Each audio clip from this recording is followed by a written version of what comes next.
Masih bersama saya Budiman Tanruja di satu meja The Forum. Saya kembali ke Melki Lanalena. Melki, jadi apa yang harus dilakukan oleh pemerintah termasuk Presiden Jokowi untuk mengatasi polemik soal JHT ini? Ya,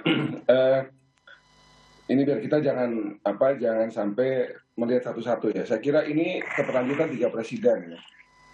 Jadi Bu Mega menghasilkan Undang-Undang SJSN, Pak SBY melahirkan Undang-Undang BPJS, dan kemudian Pak Jokowi implementasi dari semua yang sudah diputuskan di regulasi tersebut. Tadi saya setuju ya, memang pembahasan soal ini itu di Komisi 9 sudah pernah kita bahas agak panjang. Nah, tapi persoalannya adalah ketika ini akan menjadi sebuah peraturan menteri yang tadi sudah disampaikan oleh semua pembicara, kami sendiri memang terutama kaget juga, Mas Budi. Kaget juga? Jangankan buruh, kami juga kaget juga ketika ini muncul karena kami juga nggak tahu, pasalnya pasti juga sama. Oh. Ketika sudah jadi perdebatan publik, kalau kami tahu ada aturan baru. Sarannya apa, Bung Melki, kepada pemerintah apa? Nah, sarannya saya kira sudah benar tadi yang dilakukan adalah sekarang ini masanya sosialisasi terkait dengan kebijakan ini. Oke, sosialisasi. Kepada semua pihak yang memang terkait ya. Oke. Jadi baik Menaker maupun juga di BPJS tenaga kerja itu harus ketemu dengan teman-teman serikat buruh, dengan legislatif, dengan semua pihak ya, pemberi kerja. Baik. Oke, Melki. Konsep ini itu bisa benar-benar bisa dipahami dan implementasinya jangan kayak begini, ide bagus kemudian kita berdebat lagi seperti ini. Baik, Bu Eli, jadi apa saran Anda kepada Kementerian Tenaga Kerja agar polemik ini segera bisa selesai? Iya, saya setuju sosialisasi, tapi jangan dilakukan dulu dong gitu, karena polemiknya kan ada karena tiba-tiba dilaksanakan gitu, Mas. Jadi kami tetap kalau tidak dicabut ya direvisi seperti itu. Nah, sosialisasi itu baiknya, ini pesan kepada kita semua, baiknya dilakukan sebelum ada undang-undangnya atau sebelum ada peraturannya. Jadi kita terbiasa membuat sebuah keputusan-keputusan terserah mau lu langgar atau tidak. Jadi saya selalu menyebut regime paper gitu, karena terlalu banyak kesepakatan keputusan tapi kita tidak pernah mematuhinya.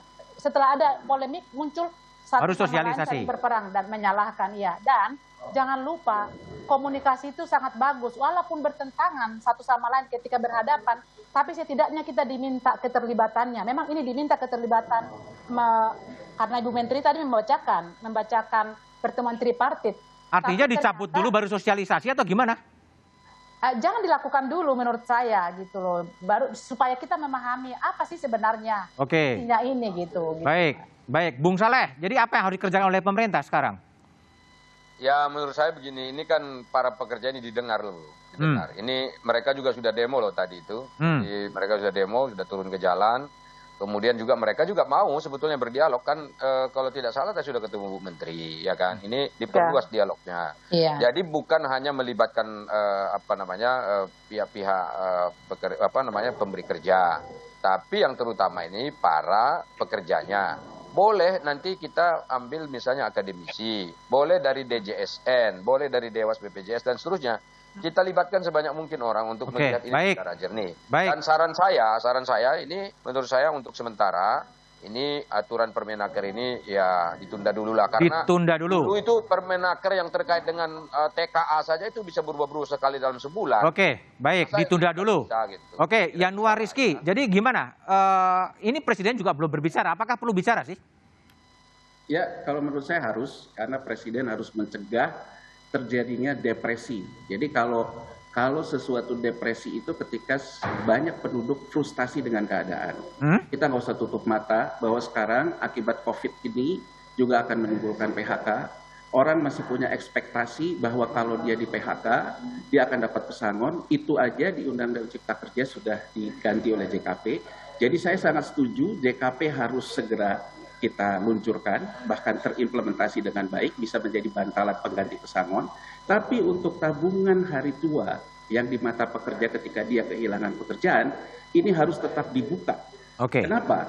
Karena menurut saya ini akan mengakibatkan depresi secara spiritual lah ya kepada tekanan PHK yang tengah terjadi. Nah, apa yang harus dilakukan pemerintah? Kita harus mencegah PHK. Cara mencegah PHK gimana? Kalau PHK-nya bisa kita cegah, maka peningkatan klaim JHT yang sekarang sudah terjadi juga bisa kita cegah. Jadi kita harus fokus ke sana. Jadi baik, Yanuar. Jadi fokus Presiden sebagai kepala negara itu, Mas. Baik, Dita tadi artinya sebelum disosialisasikan ini hendaknya ditunda dulu. Gimana Dita merespon itu?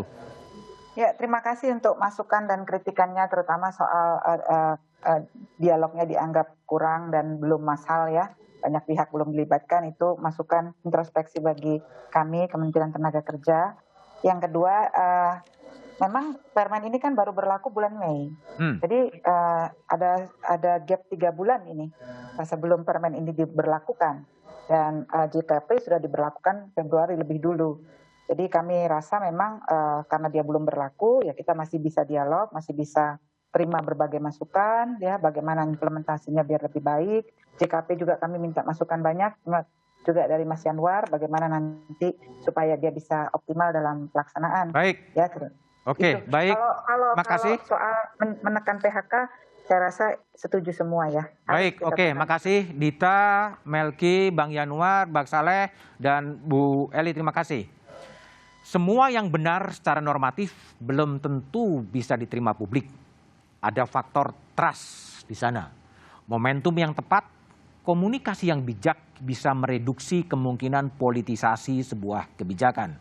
Mendengar keberatan dan mencari solusi bersama adalah langkah yang diharapkan untuk menyelesaikan penolakan. Demikian Satu Meja di Forum ini, tetap patuhi protokol kesehatan dengan menggunakan masker dan ikut program vaksinasi. Selamat malam dan terima kasih.